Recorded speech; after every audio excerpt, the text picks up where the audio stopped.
If you want to be more effective in your work and in your life, and you'd like to have more confidence that you're meeting your intentions, this is where it begins. Welcome to Do Busy Right, helping you organize your information and manage your attention so that they work for you, not against you. We educate you and encourage you by discussing ways to be more effective, not more exhausted. Let's do busy right. Hi there. Today I'm going to go over the current progress that we've made as we try to increase knowledge worker productivity. As we go along, I'll have some suggestions about how you can improve your productivity as well. Now, mostly this is going to be encouragement and motivation for you to do the work that's required to get on top of your knowledge work game and stay there. So what I want to do is help you understand that knowledge work productivity is not a solved problem. At the same time, we do feel comfortable that there are some directions that we can go towards solving it, some historical, some having to do with an understanding of information systems. So your takeaway here is going to be understanding where we are in the grander scheme of things, so you'll know where to go next and what to look for as we try and solve this problem. So if you're interested in growing your career as a knowledge worker, and or if you're interested in understanding how knowledge work affects the rest of your life, and it does, then this information will help you determine what your next steps are.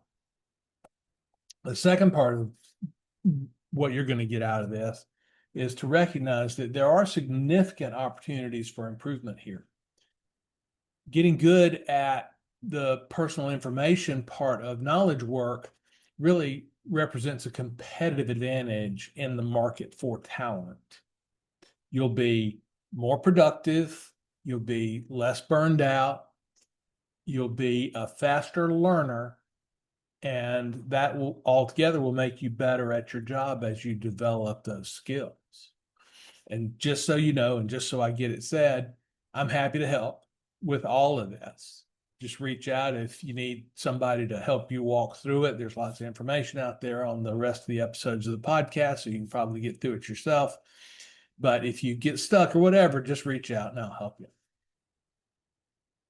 So where we're going to go here is I'm going to draw some parallels to a historical situation that we faced 120 years ago, so that we now can learn that our approach seems reasonable. We learned approach that worked then, and so will be reasonable now. And then we'll have some ideas about how to proceed. And then finally, I'm going to warn you against a trap that involves sort of apathy and learned helplessness here in the kind of stuff that we're trying to work on. So first and foremost, we need to know that knowledge worker productivity is not a solved problem. So we should avoid being complacent with existing tools or solutions. Now, when we think about knowledge worker productivity, we go back to Peter Drucker and we go back to big global economic issues because the employment market is moving towards knowledge work. But productive knowledge work is kind of hard to capture. How to be more productive as a knowledge worker, how to be more efficient, how to be faster as a knowledge worker.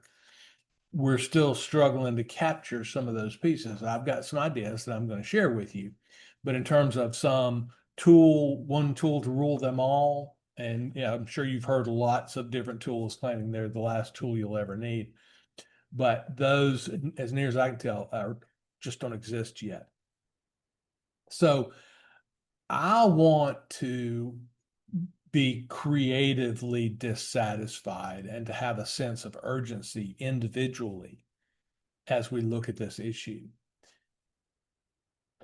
One thing that we want to be careful about, again, is this learned helplessness, because if we continue to try to wrestle with this and don't succeed, then eventually we'll give up trying. And I think there are some people that are in that area right now with the tools, but we'll talk about that a little bit more. And when we look back at history, and particularly at history around scientific management, we see that management of physical labor, manual labor, was 120 years ago in very similar shape to where we are today. 120 years ago, people were trying to figure out how to make manual work more productive. And now we're trying to figure out how to make knowledge work more productive. And back in the day, the notion of the productivity of manual labor was not something that was in the air. Hey, this is a thing you can work on. This is something that we can explore and help people get better at. That was not a common thought. And it had a lot to do with, the fact that manual work processes were often guarded secrets within the guilds of the time. There was a certain mystery around how tasks were performed. We didn't so much have the business process efficiency notion that we've developed since the industrial age. And so all of these things made it really just hard to think about the productivity of manual labor.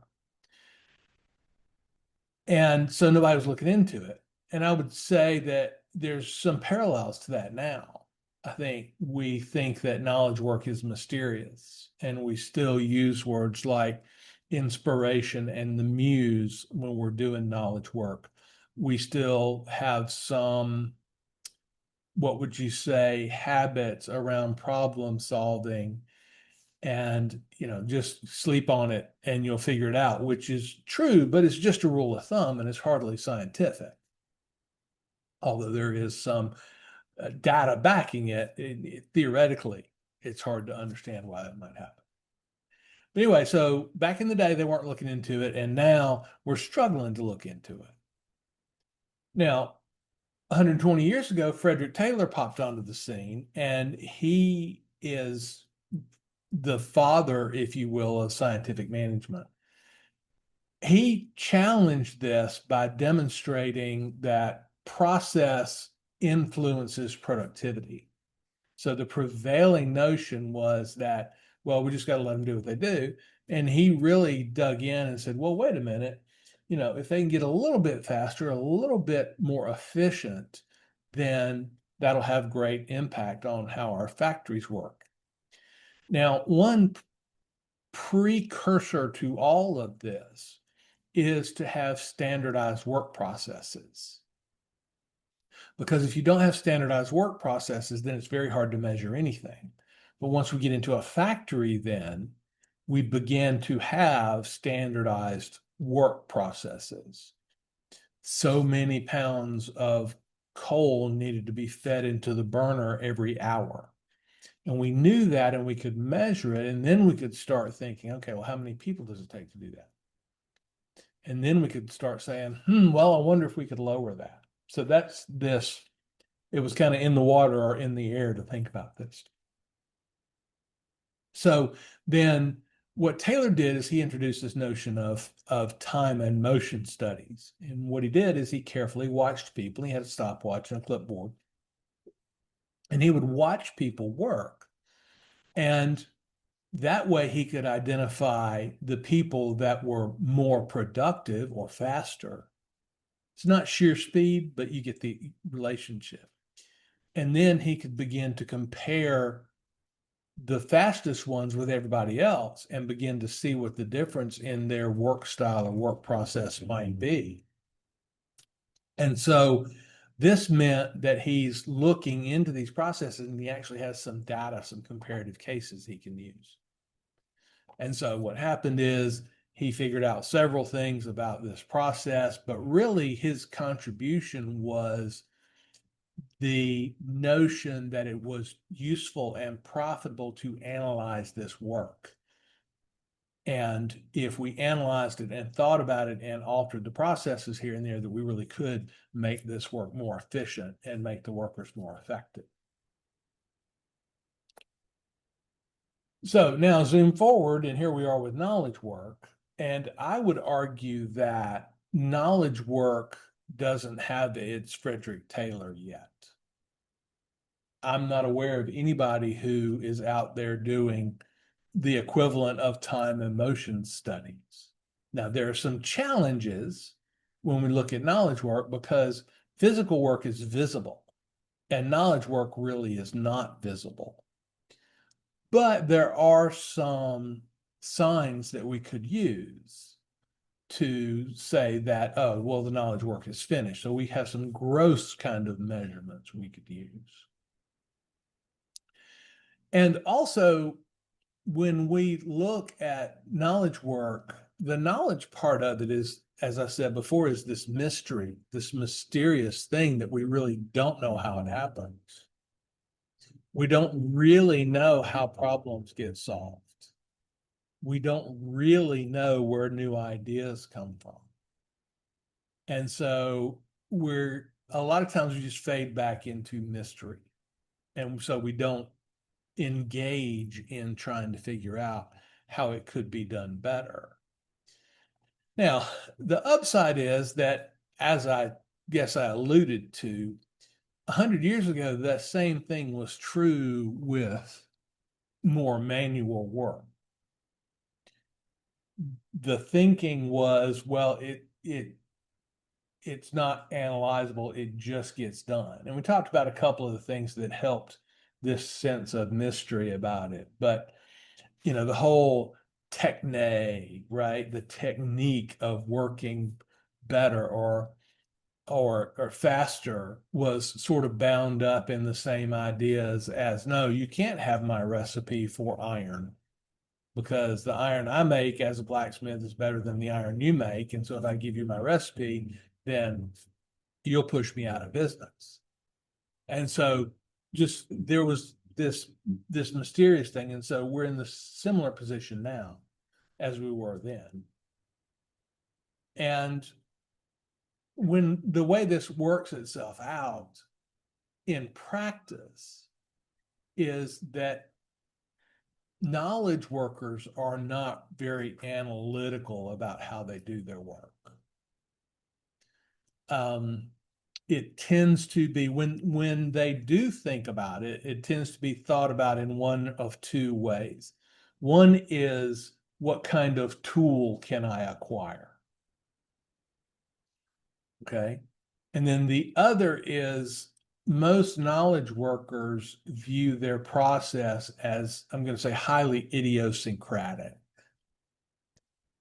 And it's, well, this is the way I do it. And that breaks down into two other parts, which is, well, we can't mess with it because that's the way I do it. And we also struggle to find one that's better because it doesn't feel right. Well, the way you do it might be the way you do it, but there is one unified, there's probably a set of best practices around this, if nothing else, that would help us all be more productive. Just like there are in the notion of personal information management. There are better ways to do it and worse ways to do it, generically speaking. And your work is almost definitely not some big exception. Just because you're a lawyer versus a doctor doesn't mean that the information that you have to process or the methods that you would use to process information are wildly different. You're both human beings and you both have 3 pounds of brain. So there are going to be similarities, but we do tend to compartmentalize by job. And that makes people want to say, well, you don't understand. You've never done my job. You don't understand my job. How can you make me better at it?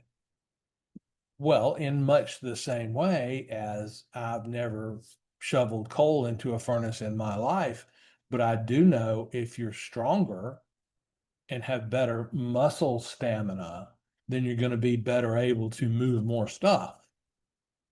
I don't need to be able to design a new shovel in order to be able to understand that. And, the bottom line is you probably don't either. But when we look at knowledge work, there's very much that sense of, you can't tell me how to do this because you've never done it. And it's like, well, yeah, but I've done very similar things. And so let's take a look at it. And the other piece is this search for tools. And the problem with searching for tools is twofold. One is the tools are what the tools are. Searching for a good tool is very seldom the same as designing a better one. And when we get out into this situation, we're just looking at the best of what has been developed. Now, I'm not saying it's all bad, but I am saying that it may not be true that the tools are built specifically to serve some specific knowledge work purpose. Maybe they are, maybe they aren't. But the biggest problem in the search for tools is the learning curve. And before we can understand what a tool really will do for us, then we have to spend a lot of time with it. And we have to incorporate it into our workflow. If you want to use a new data storage, a new information storage app or tool or system, you're going to have to move all your information there to see if it works. And once you move all your information there to see if it works, that's an enormous cost that you've paid. And so we tend to get stymied around these decisions. And so we don't thoroughly test. We don't know how to test tools. So we don't thoroughly test them. And so we just have this vague notion of, well, it's not as comfortable or any number of things that may come up to us. And I'm not saying those things are categorically wrong. I'm just saying that they're not particularly good measures of what we're searching for here. So that's kind of these problems with how we're dealing with the situation that we're faced with. So if we start thinking about the tool set and we start thinking about, okay, well, this is a problem that's never been solved. I don't understand the problem, et cetera, then that fades over into this learned helplessness problem that I alluded to in the introduction. And I'll get more into that a little bit just to make sure we all understand what we're all talking about when we say learned helplessness. But there is a resistance to the general principles of knowledge work and believing that these general principles either don't exist or they don't apply, but they are and they do. And so now when we look at the tools, and we talked about this a little bit, productivity tools are not actually designed for personal effectiveness, most of them, but rather they're designed to sell the tool. And I've been in the software development business, I've been in the software sales business, and that's the way things get sold in the software business. Ooh, gee whiz, the new version has a new feature that you really can't live without. So you probably need to pay us to upgrade you to the new version. Well, these features have diminishing marginal returns because they get into smaller and smaller niches and they solve smaller and smaller problems. And so, what winds up happening is we build what we can sell as compared to, and this is just the economic reality of the situation. I'm not saying anybody's a bad actor. I'm just saying we need to understand what's going on. So we build what'll sell. Why phone cameras keep getting more and more pixels is a little bit beyond me. I mean, how good a picture does it need to be in order to be worth keeping? How many pixels does it need to have? Now there are some advances, panoramic stuff, and some of the AI stuff. I'm sure it's really cool to make good photos, but I mean, there's a limit to there's diminishing returns, right? Are 11 megapixels categorically better than 10? Does it have a categorically better picture? So, but that feature sells very well because people think they can measure it and judge it and go, oh yeah, I'm missing a whole, million pixels. Well, I need to go buy those. And so then they do. But many tools and the features that existing tools have, they lack a rigorous experimental validation of their effectiveness. And often these features are developed, as I've said, simply because it's cool, because it's possible. I know plenty of programmers, and they like to go, I wonder if X, Y, and Z would work in this area. Let me see if I can build that because it'd be cool to build it. And then they do, and then they've spent the time and the effort. So somebody's got to sell it. So that's where that is. Now, again, that's not necessarily because they enhance productivity, because enhancing knowledge worker productivity is a hard problem to solve. In part, that's why I've taken the much smaller niche of personal information management, which I believe is a chunk of knowledge worker productivity. That's a little bit easier to solve. So we do have techniques to measure user behavior, but there are certain limitations in how they work that mean they can only be applied in particular situations. And they tend to be applied around buying behavior and frequency of use behavior. And these A/B tools don't tend to be deployed around actual, did you get it done faster questions? Because admittedly, those are much, much harder to measure. But it's much more difficult to measure efficacy than it is to measure just base use. And so most A/B testing is around how do you react to marketing? If we show you sales page A and sales page B, which one makes you more likely to click the buy now button? And that's where most of this powerful technique is. In the case of Facebook and other apps of that variety, it's used to see how long you stay engaged with the platform. And so they'll put out a feature, and the only thing they want to measure is, do you stay engaged with the platform longer? If so, then it's going to get rolled out. Because, of course, that's how they make their money. So, again, we don't have rigorous testing around this, which just means that the notion that software developers are developing apps for your productivity is not a strong argument. Another piece here is software development is really expensive. It's cheaper than some other kinds of creative work that we do. But that doesn't mean it's cheap. And since it's expensive, companies,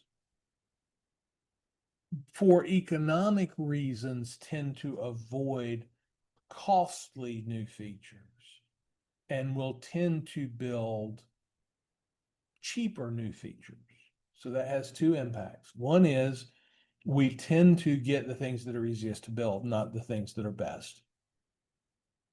And two is, if somebody comes up with an innovation, then it won't get developed without a clear financial justification. And you go, well, naturally. Well, hang on. A lot of the really great innovations that we faced have not had great market research done before they were released. The Sony Walkman, for example, was not market testing. It was just released.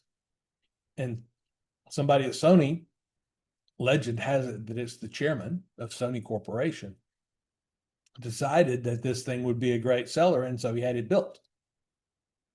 Henry Ford is famous for not wanting to engage in marketing research. He said, if he'd asked people what they wanted, they would have told him they wanted a faster horse. Well, he couldn't build a faster horse, so he built an automobile. But there are certain limitations there. And the point is that when we're talking about software features or new tools, then the marketing research does tend to drive, the economics does tend to drive. and it takes a rare maverick to come up with something really new and different, which explains why new and different has not happened in a while. I mean, just think, you go out to the App Store, how many versions are there of a game that's been successful? Let's take like Candy Crush. We look at the basic mechanics of Candy Crush as a game, and there's dozens, if not 100 or more, different games that are variations on that same theme. Is that minor innovation? Sure it is. Is it earth-shattering? Change somebody's gaming life? Probably not. And so that's what happens. That's the economics of software development, and that's what makes it hard to develop speculative new tools. Okay, because the financial efficiencies of the situation are driving to a large degree in the modern business world. Another issue here is our own feeling of learned helplessness.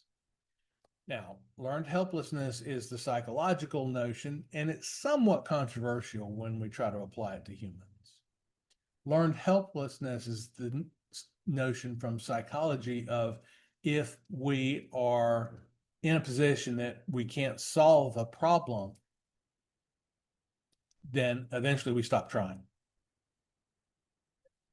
And I think many knowledge workers face this from the I've looked at a bunch of tools and none of them seem to help, so I'm just going to give up on the whole idea and kind of fall back to the minimum, the least common denominator.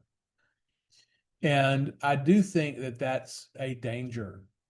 And I've seen it. I've seen people who are, apathetic in the face of things that really could help them just because it's always been too much trouble. It's going to be too much trouble this time. The promises have always let me down. They're going to let me down again this time. Okay? So that's something that we want to really avoid.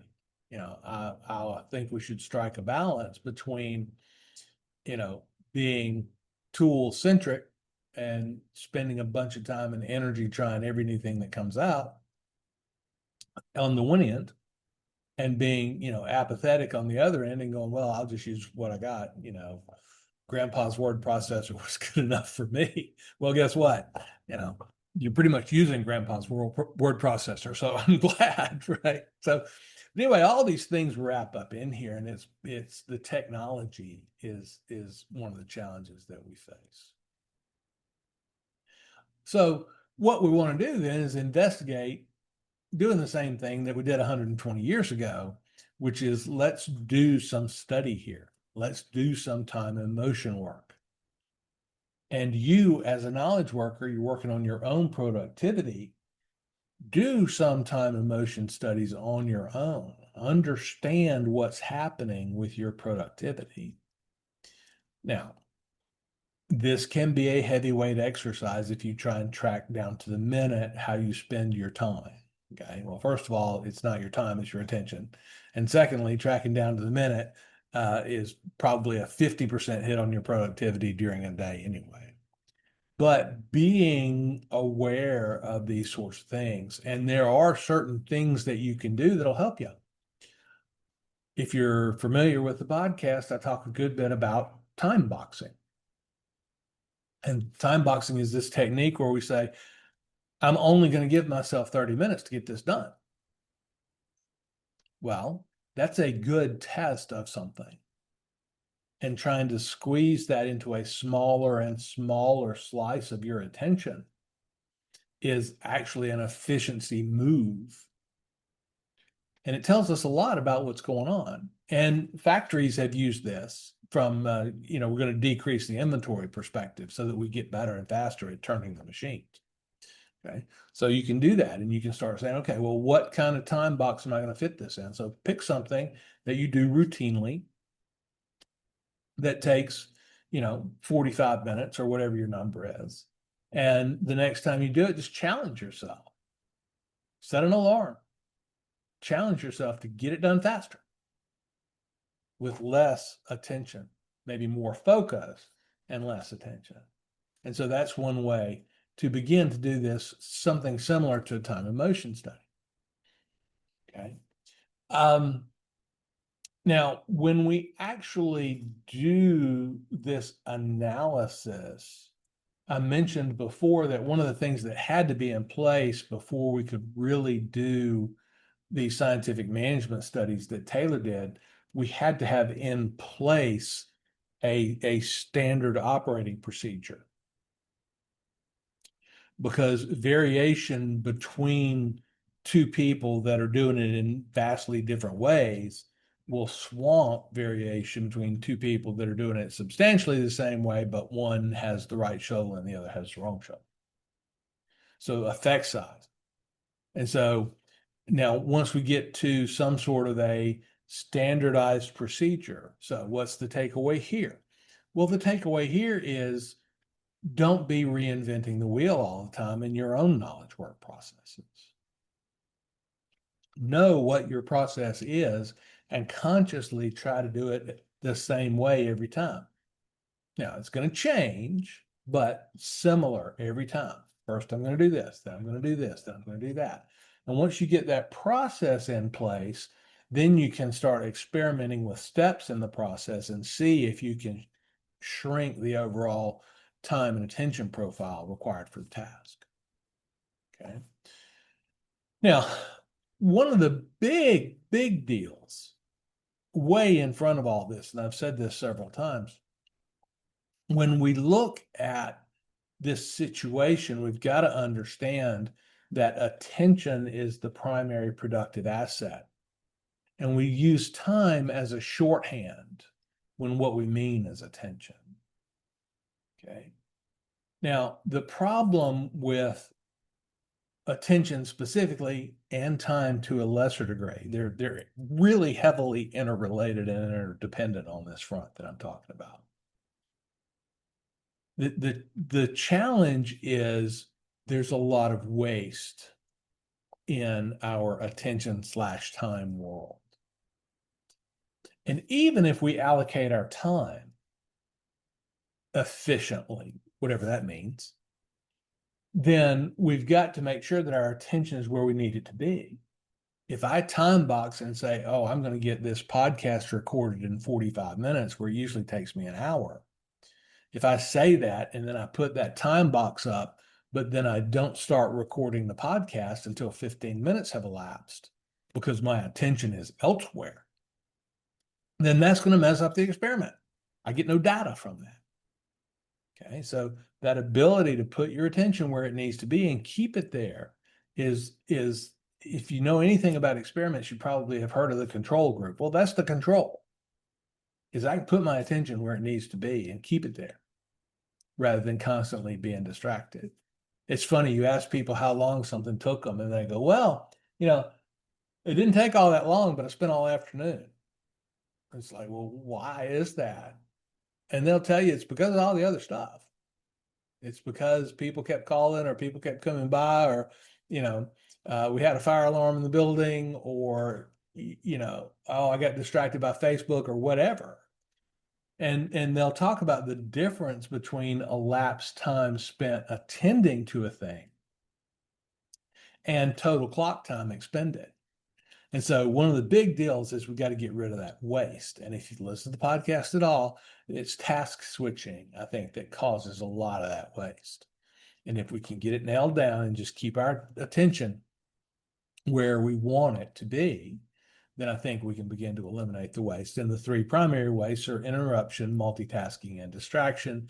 Distraction is the hardest one to deal with because that has to do with getting stuff out of your skull. And we've talked about all this. So first, let's get rid of the waste. And then we can start doing the time and motion studies, right? And the parallel to time and motion studies is, I don't care what size shovel you're using. If it has a hole in it, then it's going to be inefficient. And the effect of the hole in the shovel could easily be much greater than the difference between, one shovel and another, one size shovel and another. So we got to be careful about that waste and get that sorted out. So I'll conclude here with recommendations for improving knowledge worker productivity. And as I get into this, I'll just remind you that this is what I work on, and I'm happy to sit down with you and kind of see where you feel your productivity challenges are. And we can talk about that. Love to do that with you. I'm not hard to find. Reach me at Larry at DoBusyRight or find me on LinkedIn. And just let me know what would be a good time for us to get together, and we'll try and work something out if that's the kind of help you need. Also, listen to more episodes of the podcast.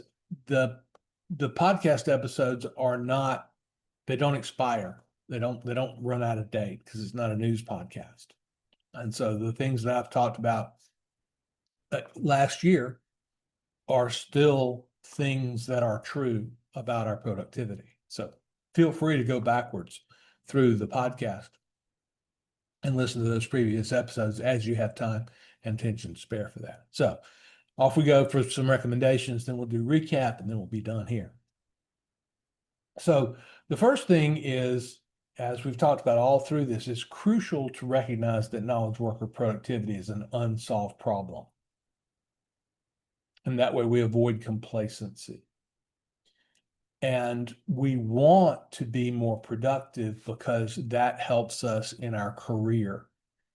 And to the degree that everybody in the workforce is in competition with others in the workforce, this will be a competitive advantage. Your higher productivity is a competitive advantage. Your ability to meet your commitments when you say you're going to meet them is a competitive advantage because it's not true of everybody out there.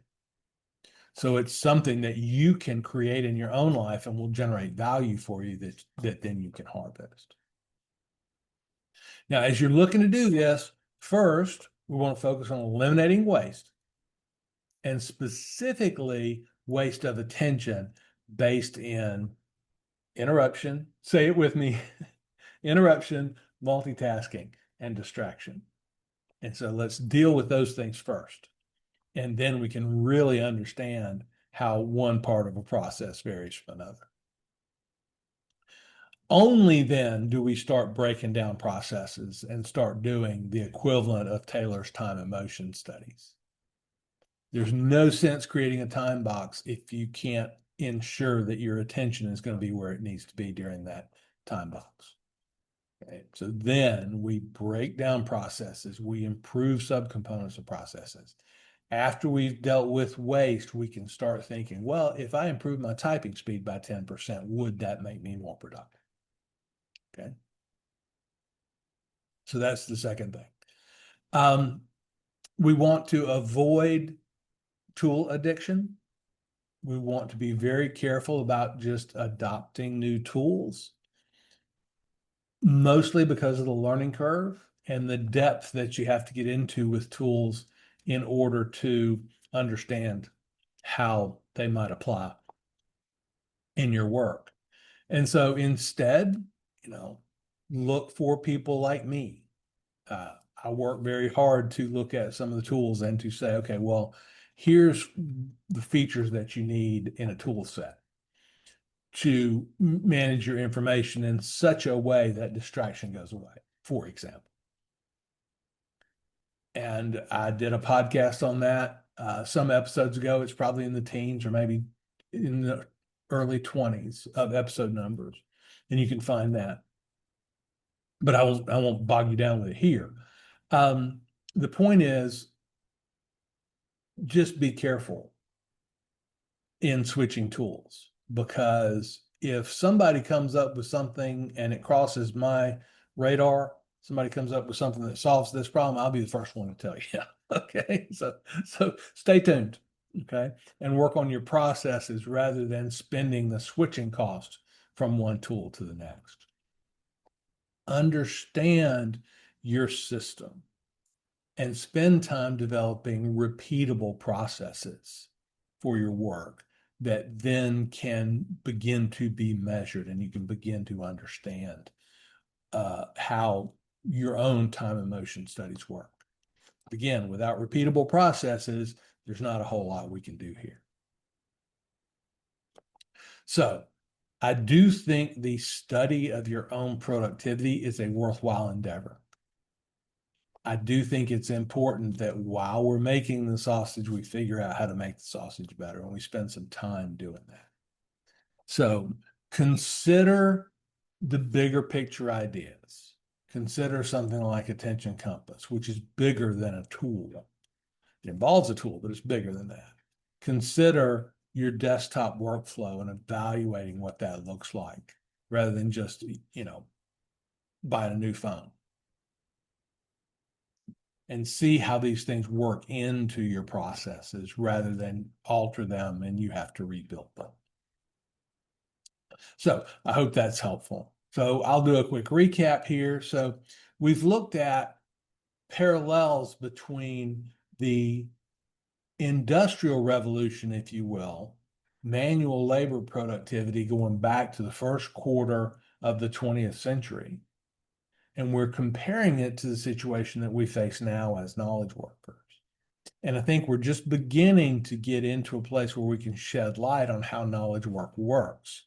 And then we can begin to think about doing the kind of scientific assessment and management with knowledge work that Taylor did with manual work. As we're doing that, me and some of the folks that I talk to, as we're trying to understand this, feel free to join us. I love it when people call me up and talk to me about what their productivity situation is. Love to hear from you on that front. Engage in the community. But also, don't thrash around too much. Take a look at your own situation, but take a scientific inquiry into it. So the first things that you'll want to do are eliminate waste and get a structured process for many of the things that you do. So that's what we've learned today, is how to approach solving this problem. The benefits of solving the problem are, as I said, greater career opportunities, greater chances for advancement, being the kind of person who is recognized as a highly productive person. Wow, that's somebody that gets things done. And I think that's a terribly valuable skill in the modern workplace, particularly the modern workplace that's populated with email, chat, some occasional sidelong glances at Facebook while we're supposed to be working, all these different ideas. It's an easy place to get distracted in. So if you can deal with that and stay focused and get that bump in your productivity, and we're talking about a double-digit percentage bump, we're talking about between 10 and 20% improvement. If you can do that, then you will stand out in your field and you will get recognition from your boss and your higher ups. And you will be able to be a better entrepreneur if that's what you do when you're on your own, or be a better employee, or for that matter, be a better roommate or spouse or parent because you're dealing with these kinds of issues. And if you get on top of this stuff, then you'll begin to feel what I mean when I say do busy right. I'll leave it there for now. This is Larry Tribble, Ph.D. Thanks for taking some time to improve your task and information management on the Do Busy Right podcast.